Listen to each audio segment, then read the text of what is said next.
Hola, señores, señoritas. One of us is happier than any other of us. Can you guess which one it is? Is it Shaka Hislop? Is it Luis Miguel Echegaray? Or is it Rodrigo Faez proudly sporting La Roja, the top for the Spanish national team? How are the nerves as Spain win it with less than a minute of extra time to go, Rodri? It was crazy, to be honest. I was late because I was celebrating Mikel Merino's goal. So sorry for this. And it was just like happiness. It was amazing, and I was a bit angry. I gotta admit this. I gotta be honest because in the second part of the 90-minute game, I didn't agree with De La Fuente's substitution, and I was mad at him. But in that extra time, I think Spain did it really well. I think we resisted against a great Germany. And when Mikel Merino made that header, I was crazy. I was like, "What are you gonna do?" And suddenly it was a goal. And we started to jump here in my flat. I started to scream. The guys that are my neighbors, they are English, and they were like, shut up, please shut up. And I was like, sorry for that. But we scored a goal and we're in the semifinals. Yeah, it looks like you've just finished playing the game on your PlayStation. Yeah, I'm sweating a little bit. Unbelievable. By the way, you do realize you will be playing for Spain in the semi-final because everybody else is suspended. Why not? I can do it much better than Morata.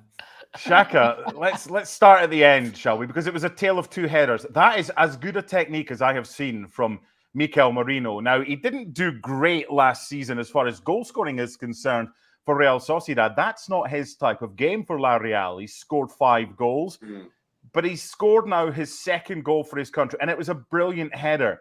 And you could argue his technique is a lot better than Niklas Füllkrug, who pretty much had one of the last touches of the game when he headed just wide, and that would have sent us to penalties. So a tale of two headers at the end. We'll make our way back to the beginning, but I want to start there, Shaq. Well, I don't know if I say Merino's technique was better than Füllkrug's. It was more effective, quite clearly. Mm-hmm. But I thought Merino's technique was pretty unorthodox, in all honesty.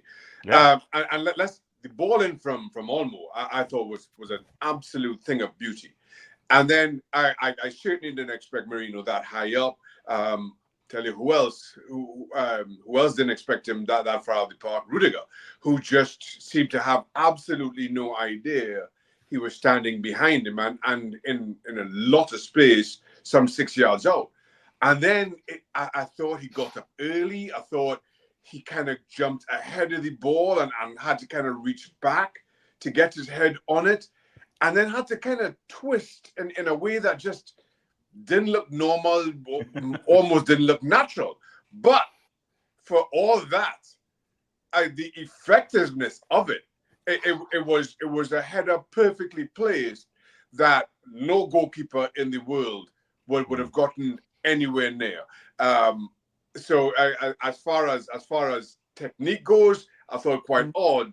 Effectiveness, it couldn't be any better.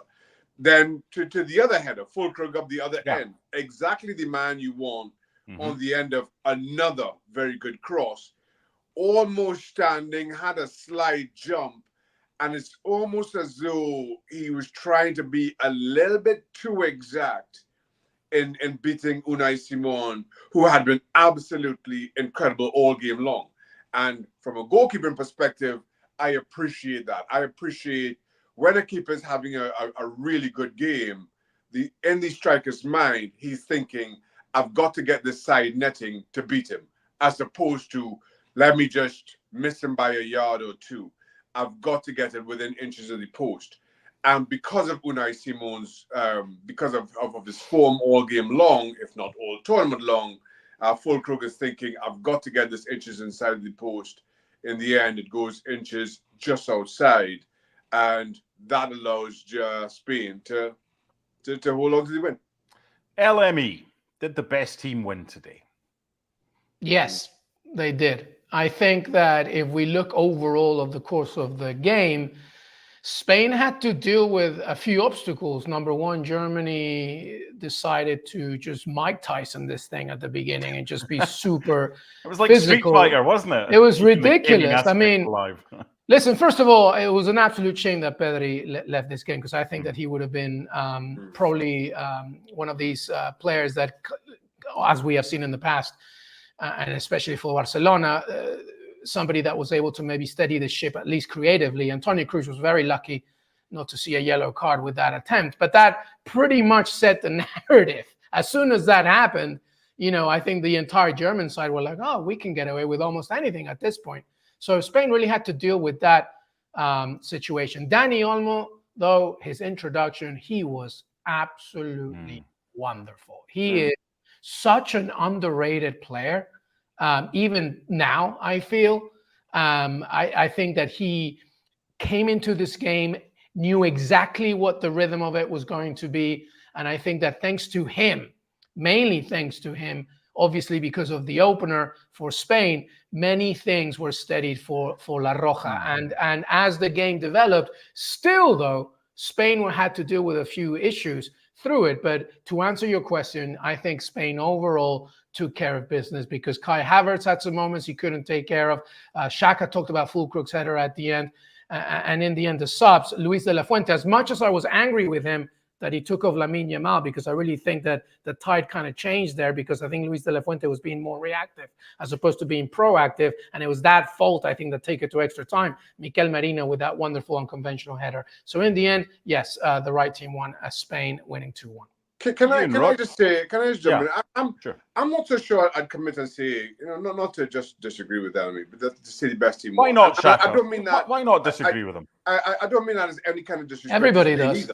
I just thought we saw two incredible football teams play an incredible game of football. That really, and LME is absolutely right. When you look at some of Kai Havertz's chances, when you look at the Fulcrook header, could have gone the other way just as easily.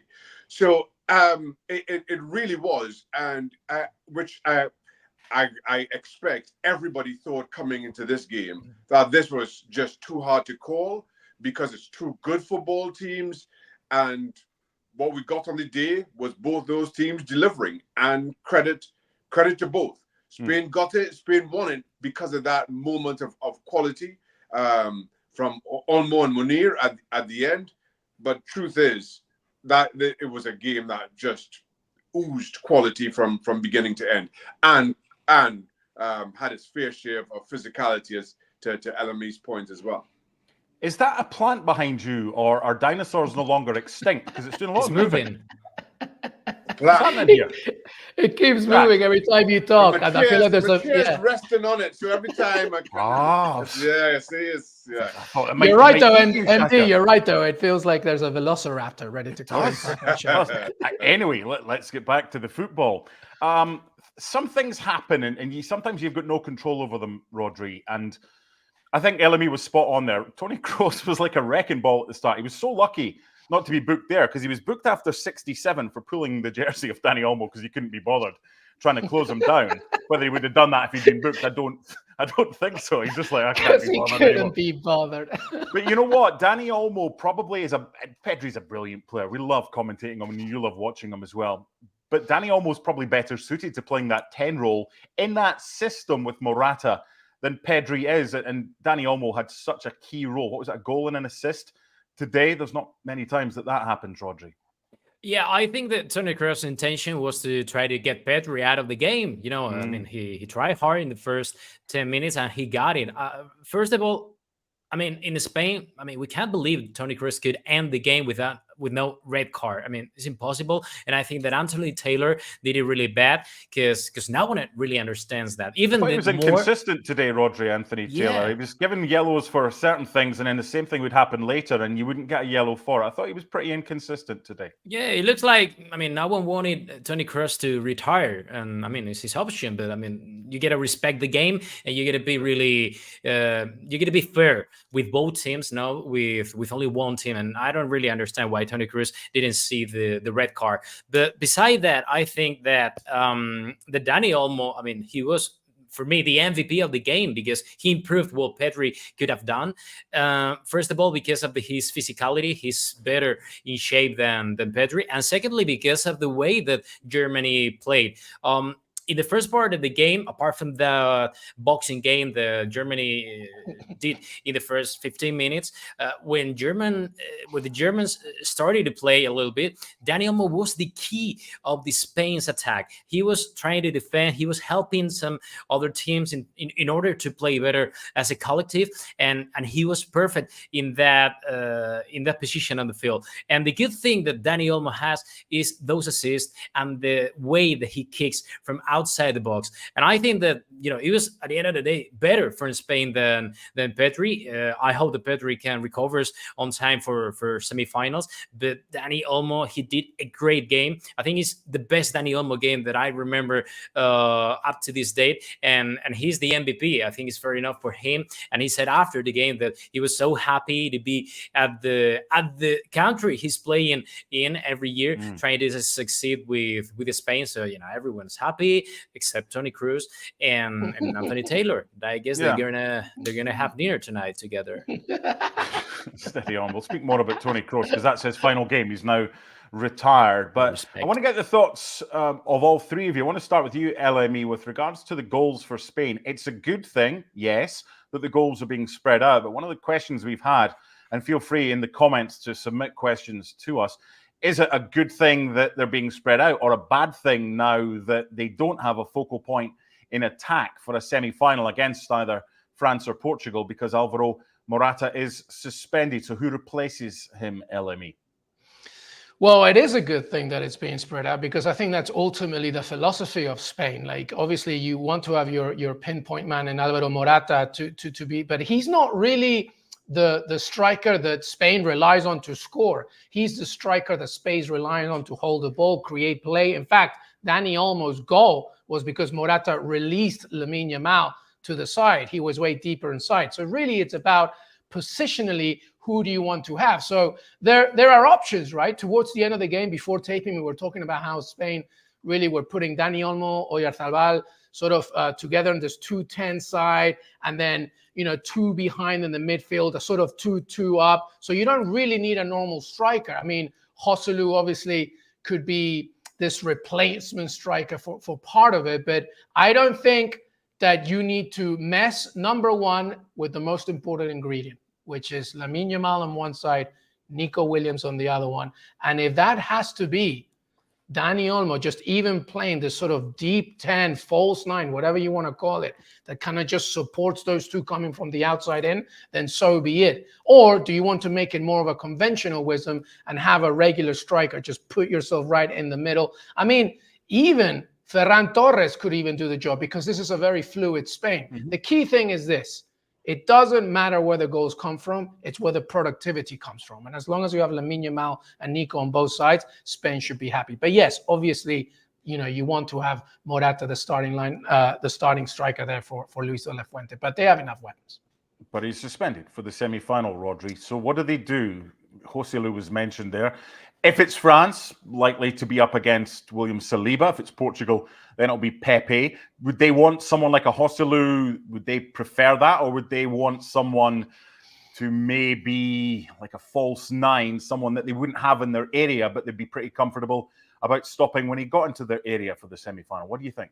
I think it's going to be Joselu. I think it's going to be only, Morata is not going to be playing, so Joselu, because if not, you got to change the whole team. And I don't see De La Fuente, to be honest, because he's really conservative in all terms. I don't see him changing everything or making some kind of experiments to face. Doesn't really matter if you're going to play against France or Portugal. So I guess it's going to be man by man. And Morata, for me, I know there's a lot of debate even here in Spain because Morata is not the striker he used to be anymore. But at the same time, it's like the guy who make the rest of the teammates play better. Because, when we see Lamine Yamal or Iñaki Williams play this way, it's just because Morata is like his older brother or his father or his teacher. He's during the whole game, I remember in the first game between Spain and Croatia, I was in the stadium and Morata didn't stop to teach them, like, you're going to move here and I'm going to move here. So we create this space and you're going to be able to, with your speed and with all your dribblings, try to be, in a fair position to try to score. And that is something that only Morata has in that attacking position. Joselu, I think he's maybe he has more goal than Morata, but I don't really see Joselu like, very consistent for he needs service, 90-minute doesn't he? He doesn't games. play the Morata role. They're very different True. types of players. I mean, Joselu was usually brought on by Real Madrid if they needed a goal, or when he played, they played him pretty close to Vinny Jr. or Rodrigo, whereas Morata does come short and it does allow others to go in. Shaq, it's not just Morata that'll be missing for the semi-final. Robin Lenormand was replaced at halftime. He'd already been booked. They brought on Nacho. That seems an obvious switch for the semis. But the other one, Dani Carvajal, the right back, will be missing. Jesus Navas, potentially a replacement. Do you think it'll simply be like for those that miss out in the semis? Yeah, I think without question, you go like for like substitutions. Certainly positionally, I stress on positionally because while we're talking about, can we talk about any number of players here missing for Spain? Carvajal has been really good. I think again, kind of one of those players who's just been around for so long, and you get to understand and accept his qualities that when he is good, you just accepted it. Yeah, that's Dani Carvajal being Dani Carvajal.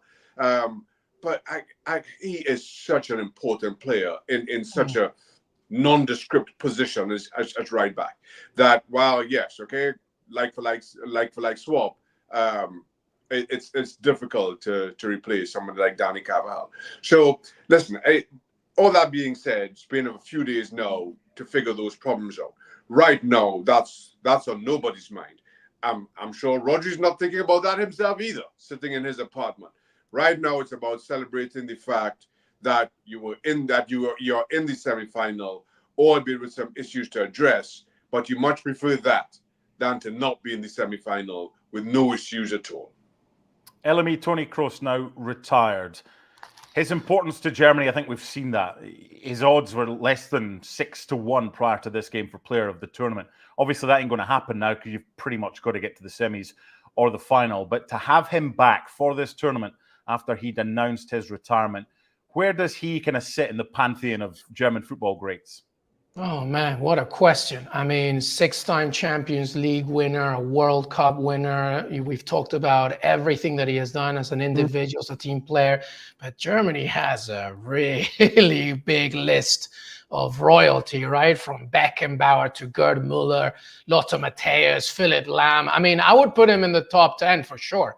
And that's a massive compliment because Germany, right, one of the greatest soccer nations, definitely in Europe, has a lot of ridiculous individual talent going all the way back. But I would put him into top 10 because Toni Kroos, what he has done for clubs and country is remarkable. And also the way that he has done it, because really when you look at the plethora of work that he has done, he's not really your prototypical midfielder. He's had to adjust a lot. And he's had to adjust specifically in a Real Madrid side that's like moved around definitely creatively. So I would put him in the top 10, and that's a massive compliment because, like I said, there's a lot of great German greats, both past and present.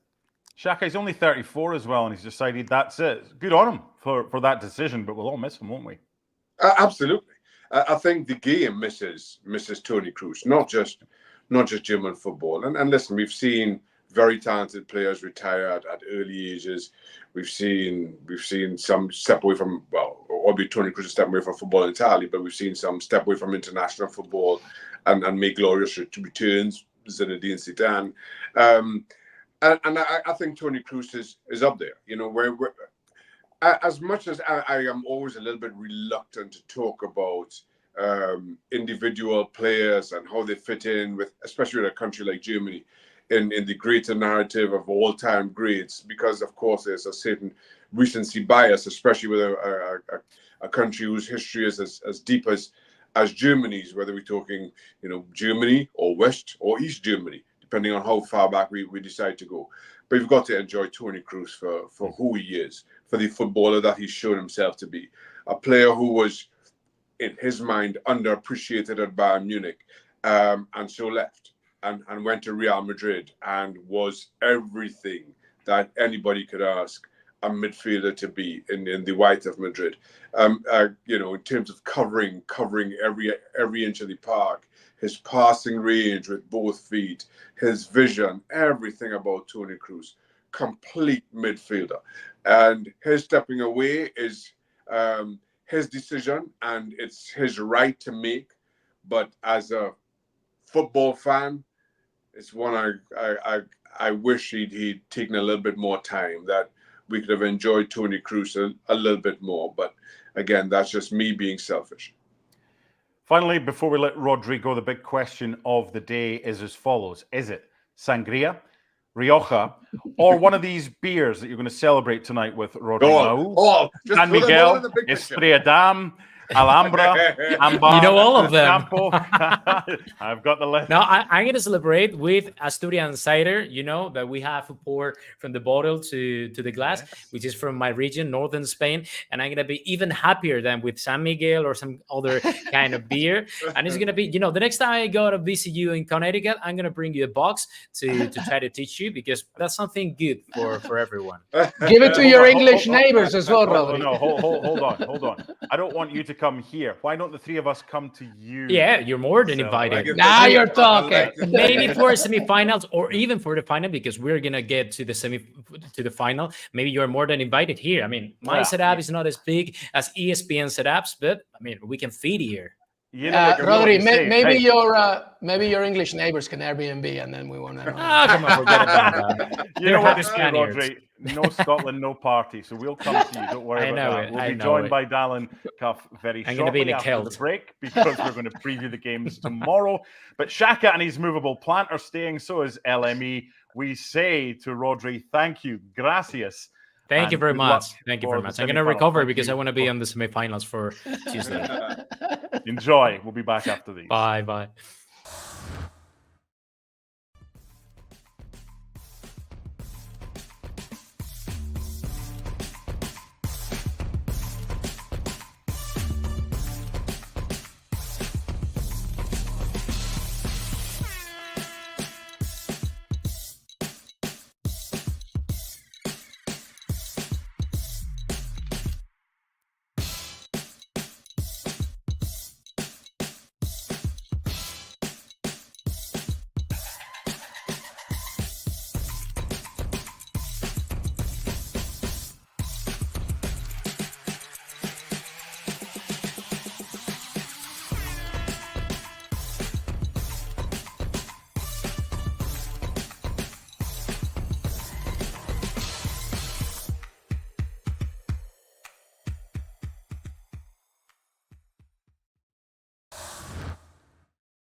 As we welcome in Dalen Cuff, the 3-box becomes a 4-box, just like that.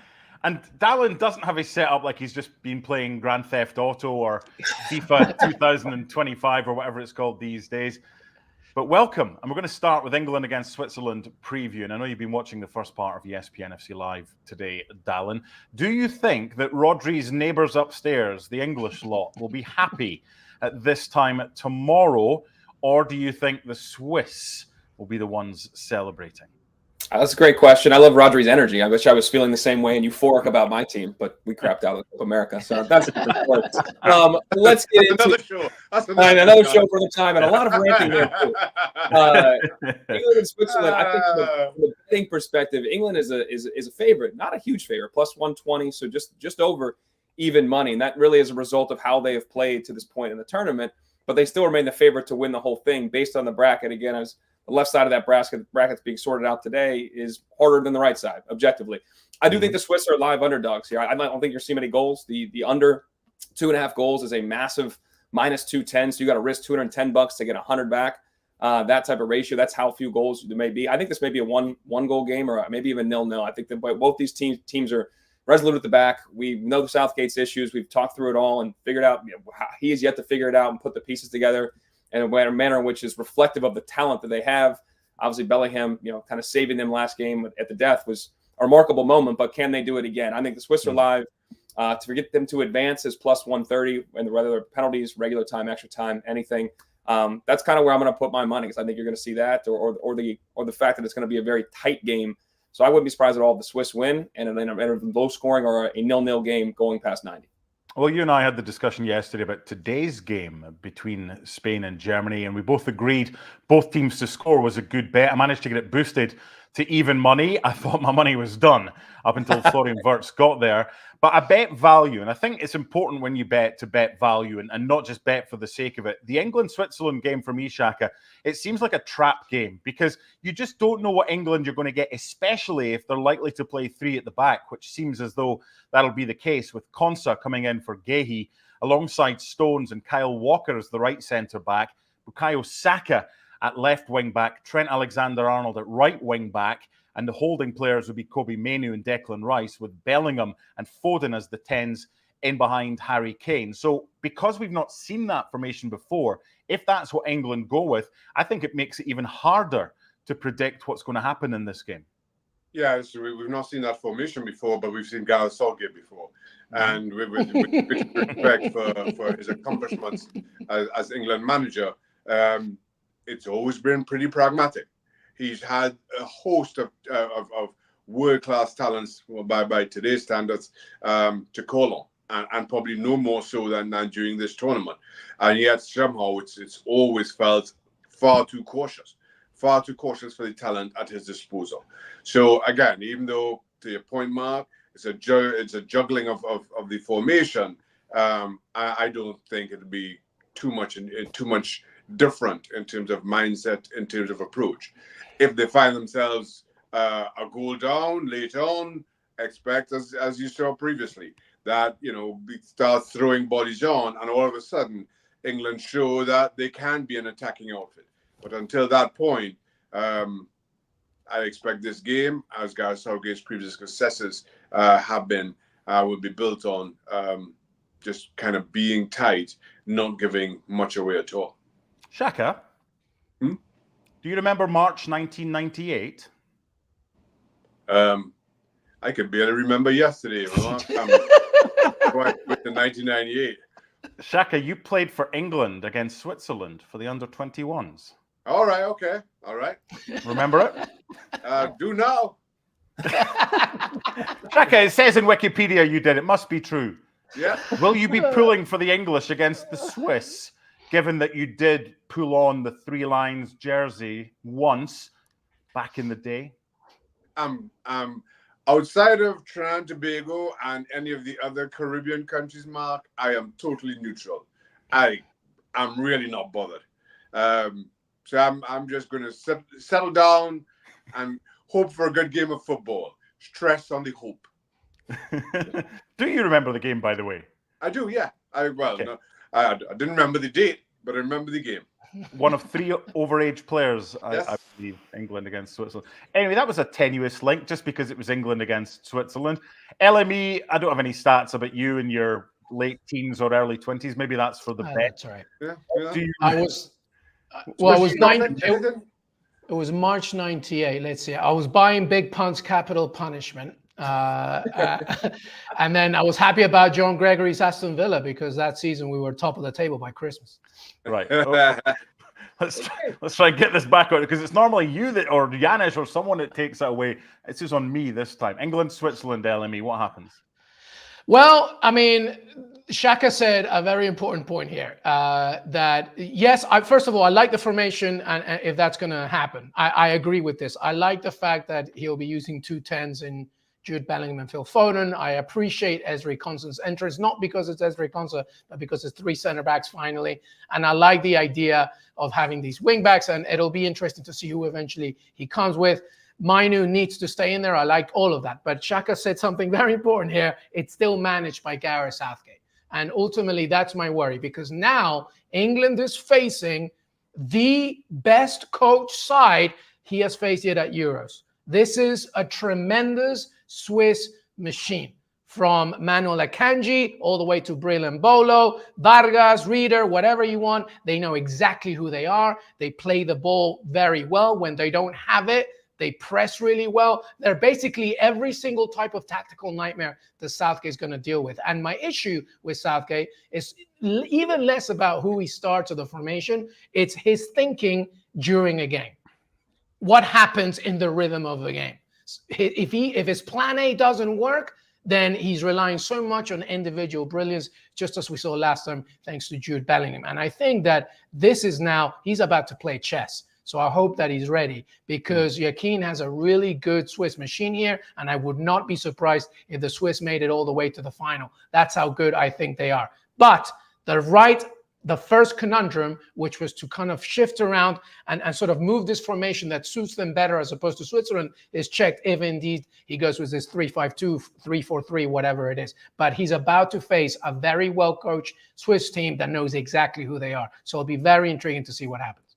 If it is Shaka at left wing back, it'll be an interesting decision. I mean, he did play there when he moved it around, looking for that goal earlier this week to get them into the quarterfinals. Luke Shaw, when he asked about Luke Shaw, Gareth Southgate at his press conference today said, look, he's available to start. That's where the problem lies, Dalen. He's not played since February. He might be the wing back. You're not throwing him into a game of this magnitude, certainly from the start, are you? No, that would be a bit insane, honestly. I mean, the pace of the game, the intensity of this game, and as Elami just said, your opponent, again, knows exactly what they're about. I would not, and a veteran team, well-coached team, and a talented team, that's not the place to put him in. And granted, Luke Shaw's played in big games and been in big spots, but this is not the game. This is not your re-entry game. If something happened within the game, injury to somebody, they're moving something around, they need to play him, that would be different than starting out and putting on what you think is the best 11 to win you a game and starting him and thinking he's going to play 90 or whatever it may be, but putting him on the field to start the 11, that would be a little, that would be massively stupid in my mind, but we'll see. We're approaching 20 minutes gone in the second game of the day. It's still Portugal 0, France 0. There's one more game tomorrow to preview, Shaka, and it's the Netherlands against Turkey. Now, when Dalen has joined us on ESPN FC Live over the past couple of weeks, we've discussed how there always seems to be one team that nobody expects to be in the semi-final. Could Turkey be that team, or is it now one too far against the Dutch, especially today with Merry Demiral, who scored twice in the previous round's win over Austria, suspended for that vulgar gesture? Well, to answer your question, it could be Turkey. I think they surprised a lot, in not just the result, but the performance against Austria. I didn't think Turkey would get the better of Austria. I really didn't. But they earned that. They deserve that. My big question is, how much did it take out of them? And on the final whistle, all 22 players kind of collapsed to the floor in what just felt like an emotional and exhausted heap. Such was the effort by both those teams. At the same time, the Netherlands, I say the same thing about the Netherlands every single tournament. The Netherlands are as likely to win it as they are to go out in the group stage. They can be their own worst enemy and be outstanding, and you just don't know which version is going to show up. All of a sudden, I think over the last two games in particular, you've seen the best of the Dutch and players coming to the fore, and I'm thinking no further than Cody Gakpo. So right now, in answering that question, it could be Turkey because, as I say, they have improved as this tournament has gone on, and they've certainly surprised me more and more as this tournament has gone on. But I just think that this version, the good version of the Dutch, the good version that showed up this tournament, will be a little bit too much for Turkey. Final question before we get to predictions, because I know you want to see Portugal against France. And it goes to Dalen. We're looking to make some money. Any decent bets between now and the rest of the tournament that you can see and point us in the direction of? Well, the futures are down now because the games are going on, but we talked about this a little bit the other day. Austria was what we were big on before the tournament. LME and we're big again getting to the semifinals because, as you said before, Mark, somebody always seems to surprise there.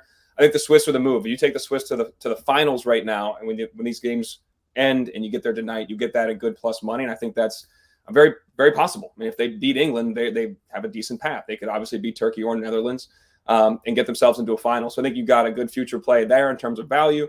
In terms of the game, the Turkey game to go back, they're I think a live underdog too, because I couldn't agree more with Shaq. The Dutch, you just never really know. So I'm going to play double the chance, which is a win or a draw for Turkey. If they can, just in the 90, they can get it done in that regard. So maybe just a draw straight up, but I want to have the win in case something surprising happens. The over goals, I do think you're going to see goals in this game, but it's juiced pretty heavily over 2.5 goals. I think it's minus 130 in ESPN bet, minus 140 other places I've seen. If you want to lay that type of, lose the value, you want to lay that type of money, I do think you're going to see that. If you get over 3.5, now you're in plus money, but that's obviously a different territory. I do think we may see a fun game without Demiral.